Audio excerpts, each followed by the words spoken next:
Ladies and gentlemen, welcome to our podcast. Thank you very much for tuning in.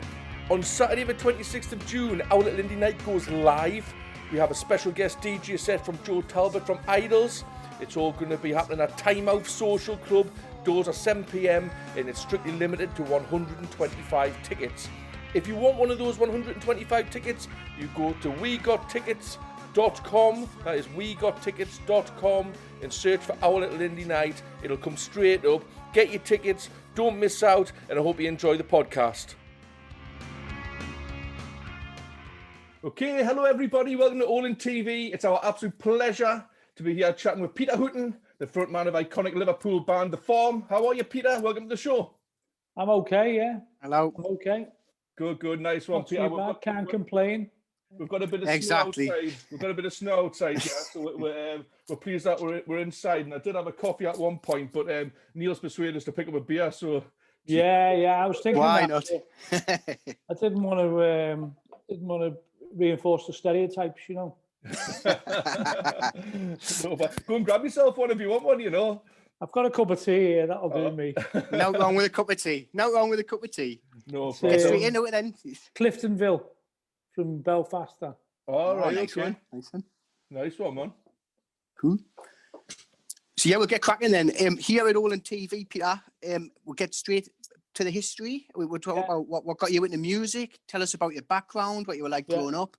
What got you into the music? Just give us a bit of that story, please. Well, I mean, it was just by chance, really. I mean, I wasn't never intending to join a group, really. I was a big football fan and a big music fan, but it was just by sheer chance, really, that I went to my mate's house. His mum ran a pub, and so some nights I'd stay there, you know, on a Saturday night, and it was just his younger brother was rehearsing the next day.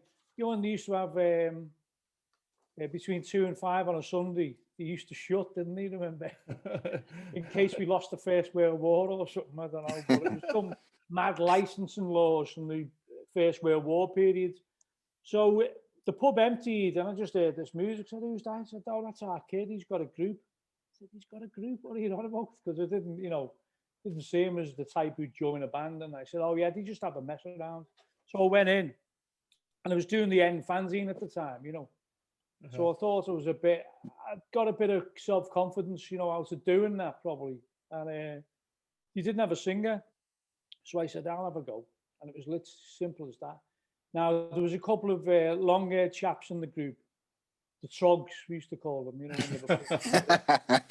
They didn't like the way I looked, and they knew I did the End magazine, you see, which was regarded as like a Liverpool scally mag.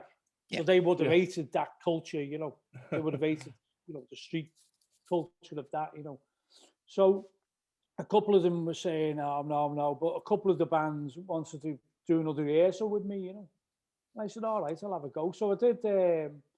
Remember, I was singing "I'm Waiting for the Man."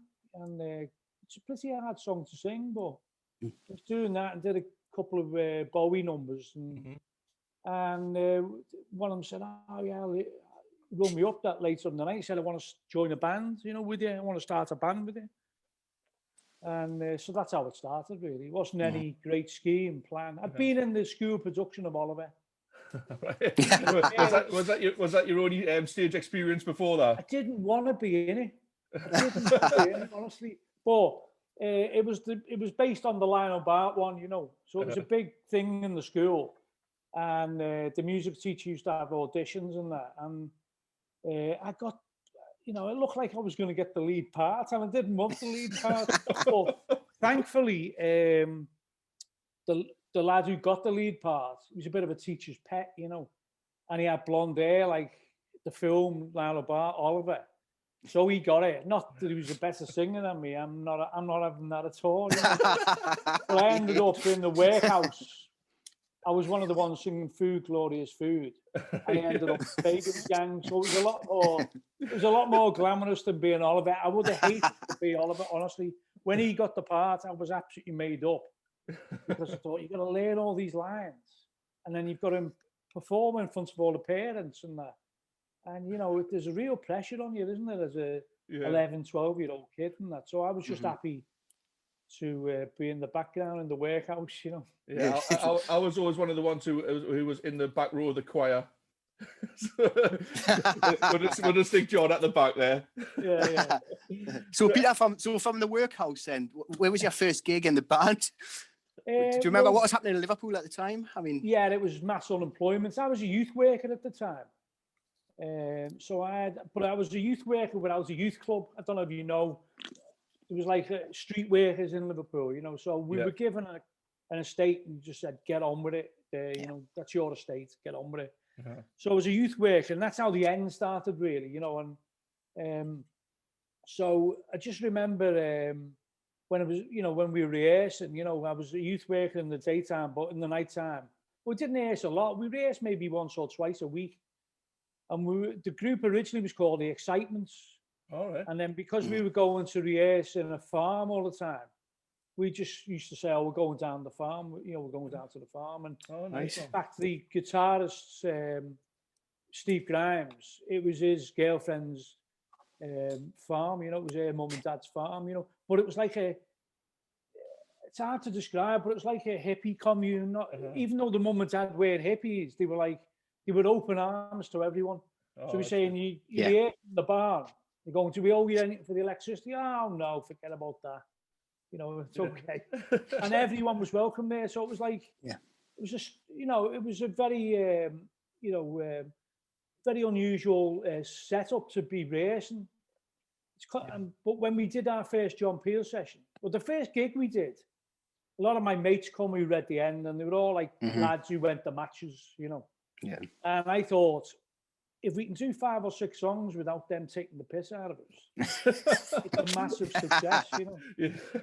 So afterwards, it was in a bar not far from Anfield in Goodison, and after the 5 or 6 songs, you know, after we did, I come off stage, and one of my mates, good mate of mine, said to me, "It's all right that, but you'll never make it," you know, which was perfect.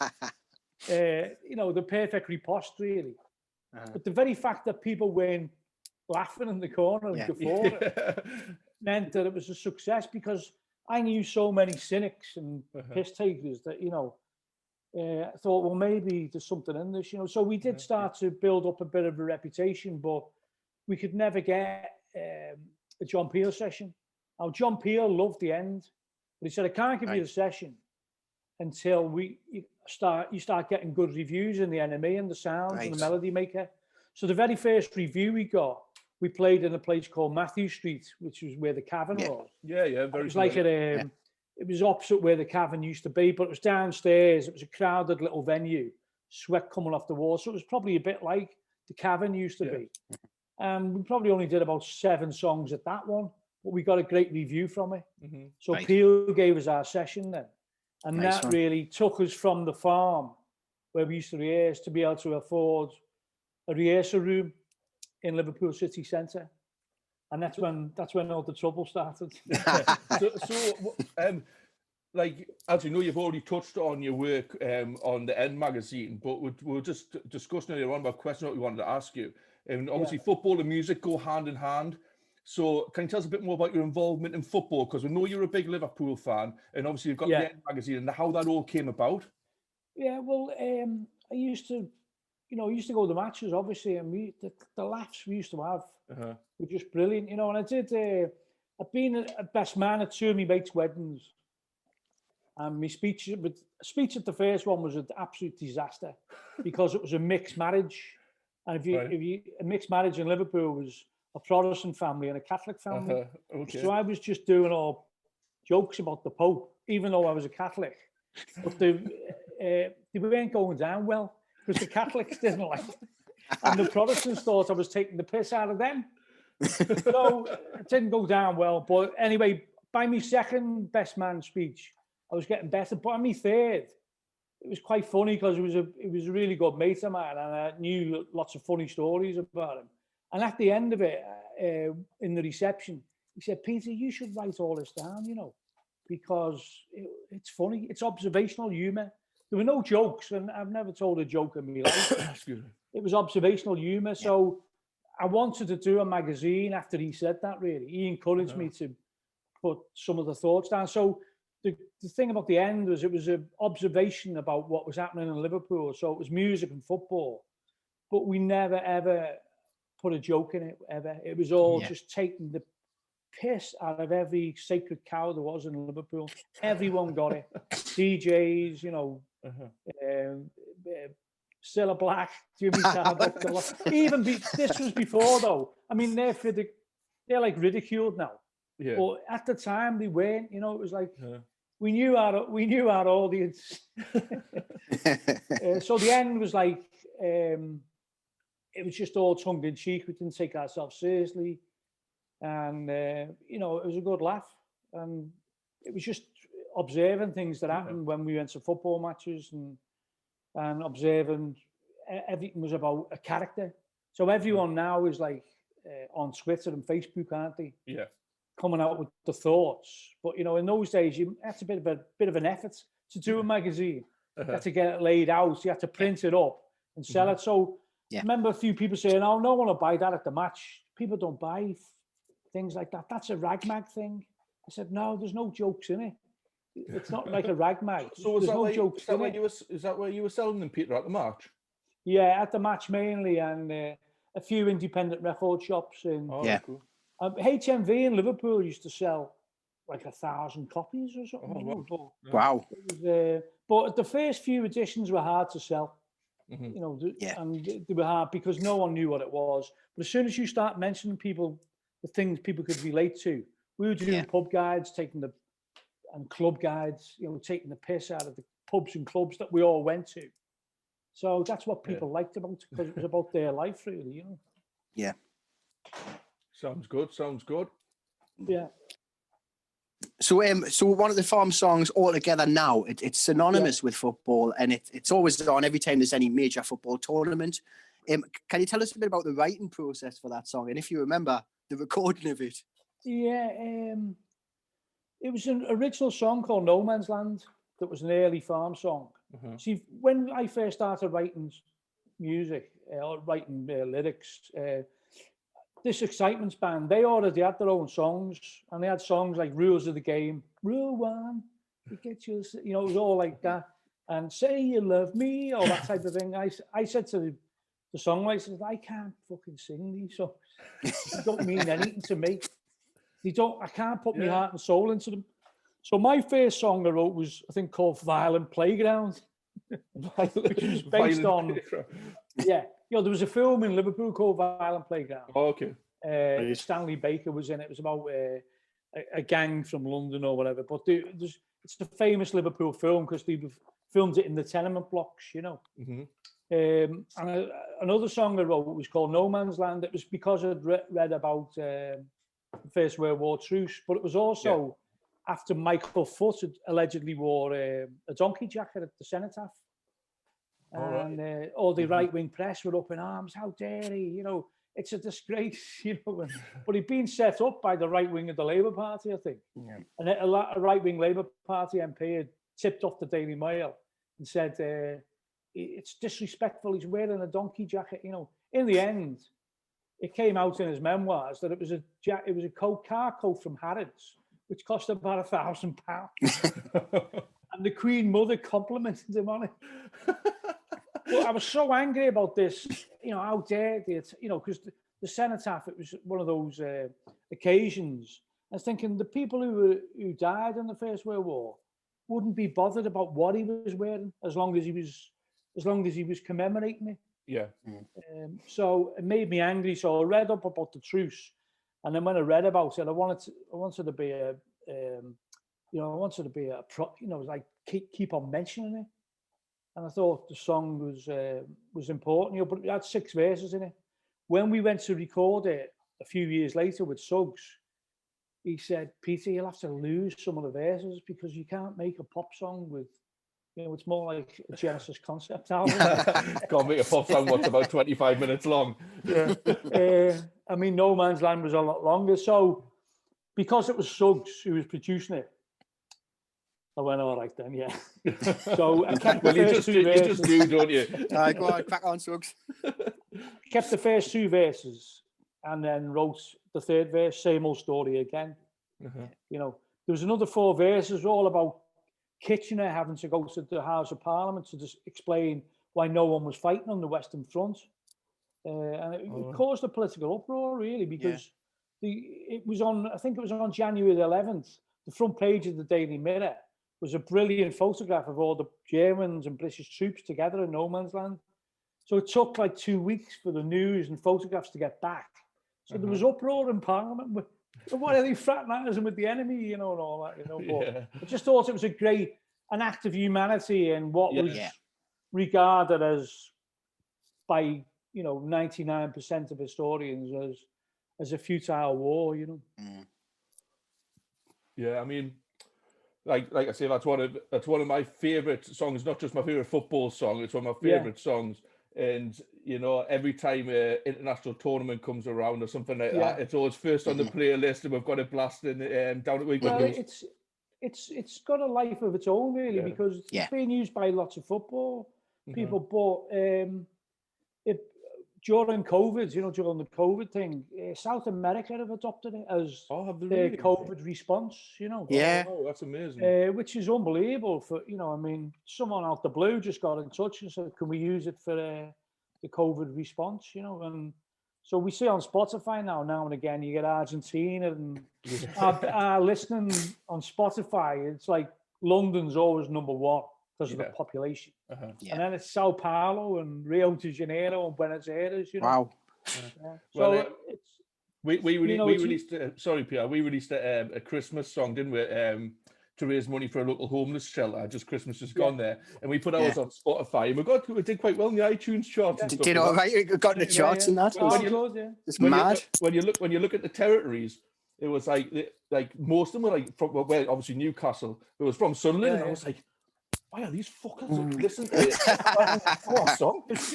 I mean, when you get Spotify for artists, you need to look at it, you know. It's funny because when you did the wrap up of last year, when I looked at it, I said, Russia is your, you know, I've never seen anyone listening in Russia, but going to Spotify wrap up, Russia was you know, we were popular in Russia. I don't know why, like.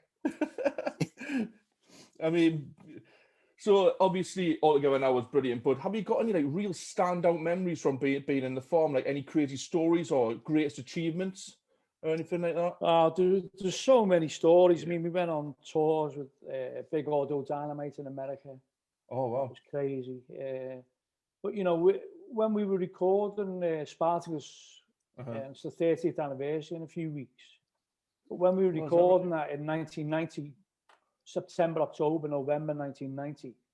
We were with SUGGS all the time, you know. So, but you know, SUGGS, I don't know if you know about SUGGS, but his mum was a jazz singer. Oh, really? And she used to run like speakeasies in Soho. So we would always go into Soho with SUGGS, and you know, you go to this door with a button on, and they go, "Yeah, come here," you know. And we go into this place, and you'd be in this, and you go up the set of stairs, and you'd be in this place where all the thespians hung out, you know, and all the jazz people and all the community, you know, just a Soho. And in fact, a few years ago on BBC Two, sadly his mum's passed away now, but she was chairperson of the of something called SUGGS.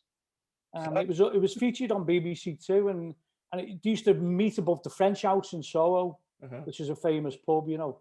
And she said, SUGGS, you might be wondering what it stands for. So it stands for Soho Ladies and Gentlemen Society.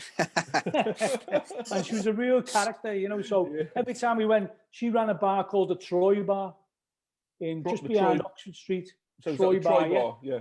I think it's still there, but it was like one of those places where you're supposed to be a member, but no one was, you know. Yeah. And we went in there after recording, and you know, it was always Leonard Cohen was always on. It was a mad place, you know? But it was great. And she'd be behind the bar and she'd go, "Suggsy, my son, I haven't seen you for a while." And you know, it was just brilliant, you know, episodes like that, you know. Class. We were always bumping into people, you know, and when we were in America, you know, Joe Strummer was on tour, believe it or not. Shane MacGowan was ill. He couldn't go to the Pogue, so Joe Strummer went on tour with them. Did he? Wow. Yeah. And thinking to yourself, well, Shane MacGowan hasn't got long left. Now that was 30 years ago. Joe Strummer's been dead a long time now, isn't he? You know, he died about, you know, he died more than 10 years ago now, isn't it? Yeah, must be. You would have put money on Joe Strummer, who was doing marathons at the time, and Shane McGowan, you know. But anyway, Big Audio were playing, and we were supporting them in America. But Joe Strummer was with the Pogues, you know. And we were staying in a hotel, Big Audio. And I went to bed, you know, say 4 in the morning or whatever, a few drinks in the bar. And I got a phone call and got to my room and I answered it and went, hello, it's Joe Strummer here. I went, oh, fuck off. Put the phone down. And I put the phone down 3 times because I thought it was one of the band winding me up, you know. And in the end... Well, you would, wouldn't you? In the end, it was like... he went, no, it's me. I'm in Mick's room. And he told me the room number. So I went to the room and there's Suggs. He was on... He'd come over for the gigs in New York. We did 7 nights in New York. And there's Joe Strummer and Mick. And it was just... There's only about 6 or 7 of us there. It wasn't a party as such, but they were talking then, I don't know, they were talking about then about reforming the Clash, you know, and he said, if we reform the Clash, the Farmer, the support band, you know, my dreams have come true, you know. But what he did, Joe, is he knew we were doing a video the next day of Love See No Colour in New York. And he said, have you got a pair of Ray-Bans? And I went, no, I haven't got any. He went, yeah, take these. And he gave me his Ray-Bans. Brilliant. And then about 5 years ago, so that was like about 20 odd years after that, I had them, the screw come loose on the so I took them to the opticians. And he looked at him and said, what do you want these fixed for? I said, oh, sentimental value, you know, they're old and someone gave them to me, you know, he said, the copies, you know, they're not Ray-Bans. So Joe Strummer gave me a blouse pair of $5 Ray-Bans. Get in. What a story. There's loads more stories like that, but you'd spend all night doing them. Oh, that's a good one. I enjoyed that one. So looking back over your career, you've achieved a great deal, both in the farm and beyond. But is there any opportunities that you've missed or chances you wish you'd taken? Like, let's get reflective for a bit. Being Oliver.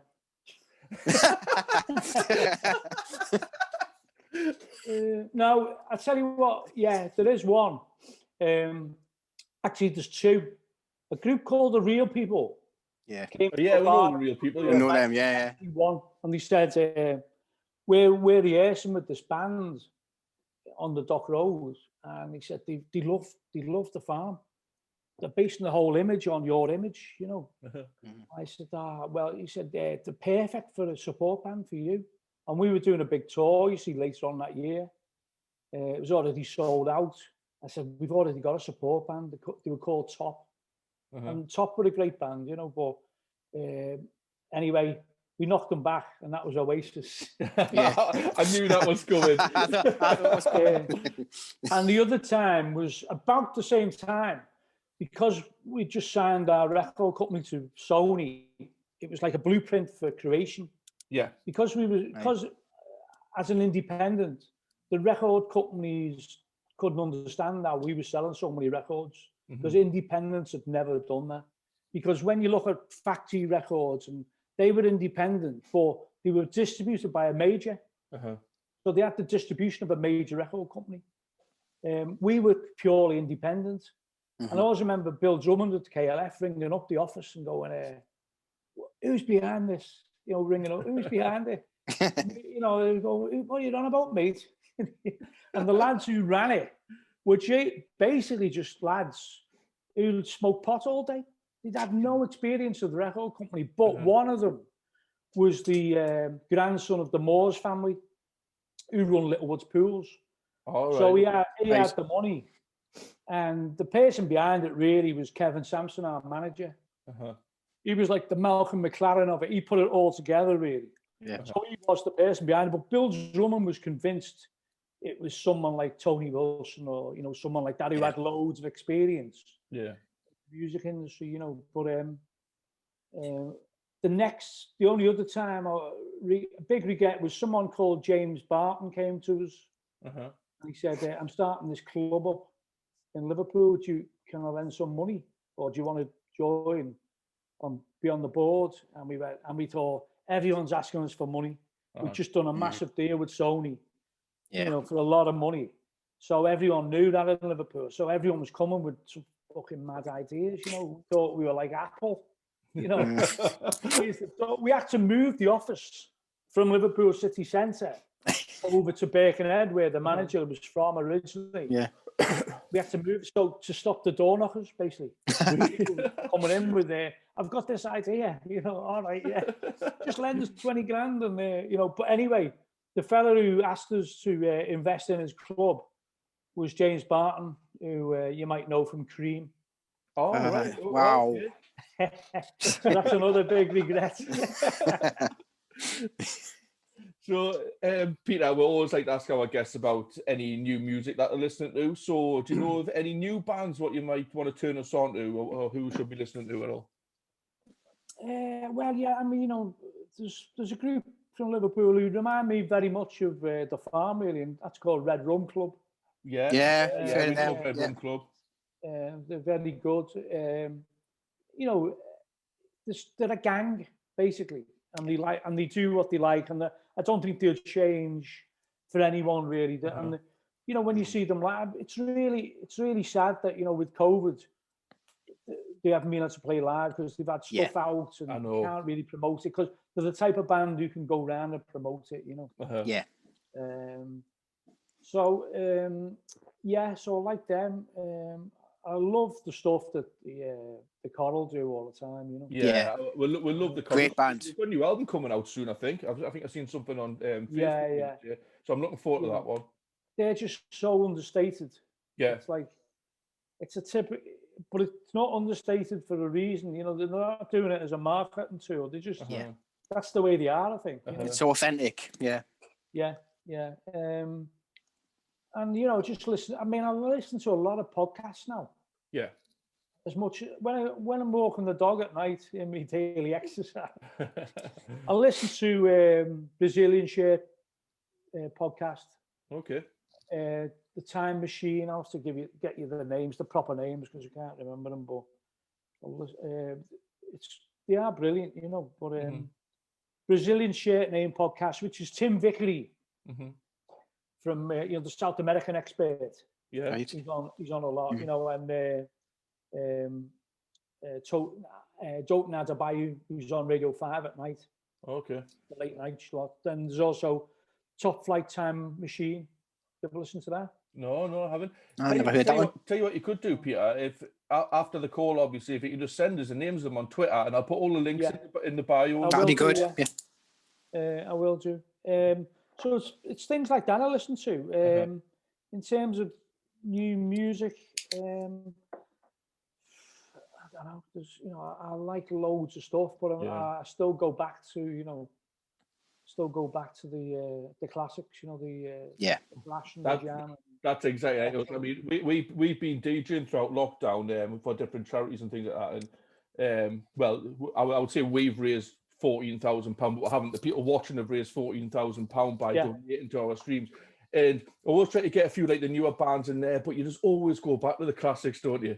Well, I mean, I think, I know we sound like old farts from the 60s when we were out going, oh, it was great in the 60s. But I think that period from, you know, the late 80s and early 90s was a great period for experimental. Yeah. It was experimental, you know. Yeah. People were experimenting with different sounds and different ideas, you know. I love Steve Mason as well, you know. I love the Beta Band and things like that. But, you know, he always comes out with interesting stuff, you know. So I mean, there's lots of stuff. Yeah. The problem is a lot of the Liverpool bands, you know, that I'd like, they split up before they've even done anything, you know. Well, I mean, if you talking about dance music, I suppose Camel Fat are the biggest Liverpool. Are they from Liverpool? Are they Camel Fat? Yeah. And the house scene, aren't they? Our guitarist Steve was doing dance music with one of them a while back, you know, and he was doing it under a different name. and it was pretty, successful. Nice one, man. Nice one. We have started recording a bit ourselves, but Really? we've been to meet in the studio, and Yeah. we haven't done anything for a while. But we've got an album worth of material there. But do people want to hear it? They just want to Get it out, definitely. Get it out. We are. Yeah, there's a few tracks there, Nice one. Nice Exclusive. We'll keep our fingers crossed for that. It just depends on what you want to do. But I mean, I think we'll always, because of Groovy saying all together now, Stepping Stone and Mind, I Love See No Colour, people always want to hear them. I mean, hopefully we'll be able to play live sometime this year. Yeah. I hope so. That's the dream, isn't it? I doubt we will, but you never know. It just depends on these fucking variants, doesn't it? Cockney variants. Have we had a Geordie variant yet? What's that? Not yet, We had a Geordie variant, have we? Somehow it'll be our fault. Sunderland have probably had it for about 10 years. Is there There's a Liverpool one and there's a Bristol one, isn't there? But I don't know, But I mean, I think they'll get to the point where they'll say, well, we'll have to open up society a little bit and vaccinate, as many as they can, Well, Peter, we've got about 5 minutes or so left on the time. So I just want to ask you a quick one. Just before we say goodbye, we're doing a Glastonbury special episode. I'm going to edit this bit out. Have you guys played Glastonbury before? No, we never played. I think we were due to play it once, and I don't know whether it got cancelled or we cancelled. I can't remember, but I've been to Glastonbury, but when I went, it was the anarchy years, Yeah. So what were those years at Glastonbury like? What was your time at Glastonbury like going there as a punter? It was great. Yeah, it was the 1991 I went to. Okay. I went to one before that. I can't remember the year, but 1990, and I just always remember being in the tent and hearing in the background Stepping Stone getting played in one of the dance tents over there. So, but also remember it was just a great experience until there was too many in our tent. I don't know if it was in our tent, about 8 of us, but there was just too many in our tent. 8 people in the tent. I wish I was in a hotel. Sesh. And I always remember that, it was twilight, and I just saw this figure at the edge of the tent, the entrance to the tent, and it was a girl's voice, and she said, "Oh shit, I'm in the wrong tent." But then she had a piss at the front of the tent. So it was like you could hear it landing on the ground sheet, the plastic ground sheet. Just so happened to be next to my sleeping bag. That's my abiding memory. Dear me. That's my abiding memory. But Peter, thank you very much. It's been an absolute pleasure. It's been giving us some great stories. We've loved our chat with you. Hopefully speak again soon. We'll get you back on at some point. I'll do. Yeah, I mean, apart from walking the dog, I'm not doing much. It's the same. That's why we started this podcast, mate. I mean, look forward to it. I do a few podcasts a week. They're great, and I like, brilliant. I really enjoy doing them. Right, you feel alive. Yeah, it's energizing. It's nice to talk. It's nice to talk to people who want your immediate family, Yeah, and where are you based? Where are you actually based? North Shields. Just Shields. east of Newcastle. Yeah. We're about 7 miles out. All right. Okay. Yeah, but it's all right, North Shields. And when we put your name on the on our Facebook saying, look, we've got Peter Hooton coming up and all that, everyone's saying, like, what a guy and stuff like that. I'm looking forward to the chat. Nah, people are looking forward to it. He knocked OASIS back for a tour, that swat. Well, that's going on as the clickbait, Peter. That is. Find Peter knocked back Oasis. Well, you see, a few years after that, they were signing, and this is an apocryphal story, but they were signing to Creation. And the girl who wrote the article was Lisa Verico, her name was, but we kicked her off the tour bus in Europe. We kicked her off the tour bus. Anyway, she wrote the article, and she said it was the first interview they'd done in Vox, and they said their pet hate is the farm. And, Anyway, we collared them at a gig. So what's all this about? And they're going, we never said that. We never said it. You know, they were very apologetic, but they said they never said it. And then we asked Alan McGee, because the story was that he said, we're not signing to Creation unless you take the farm photograph down. And Alan McGee said, why would I have a farm photograph in my office? You weren't signed to Creation. So it fits in with the story. But if you listen to the Oasis podcast, I've listened to that. Yeah, I've heard it. Actual story, it was complete bullshit. But we did go to the Lomax in Liverpool, and this is true. We went to the Lomax in Liverpool to collar them and that. And we sent a photograph over from the pub we were in. Because they said, oh, the farm think they're the Beatles, but they're just a bunch of chances. And we said, why did they mention the Beatles? We've never mentioned the Beatles to farm. We never had. We didn't know their obsession with the Beatles, you see. So we sent a photograph over, and our roadies took it over from the Beatles with Love over to the sound check and said, come and meet us in the pub opposite. They thought it was a trap. We were so they wouldn't come over. And then when we tried to get in the gig, they barred us out. They wouldn't let us in. And the manager was, wow, can't let you in. There's about 15 of us, couldn't let you in.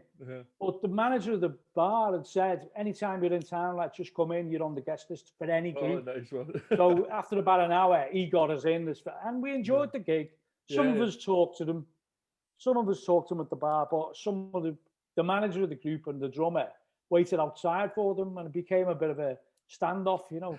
And I wish we'd known this story last week. I wish we'd known this story last week, because we've just had McGee on. Yeah. Oh, right, yeah. We had McGee on last week, yeah. It hasn't gone out yet. So. But it became, it was in the NME the next week, and they said the farm had an altercation with the Oasis, but the farm didn't show up, you know, which is the opposite, really. You know, never. The opposite. But it become part of the narrative. Yeah. Anyway, when their minibus was outside the venue, and the manager, Kevin, and Roy, the drummer, and a couple of others, let the tyres down on the minibus.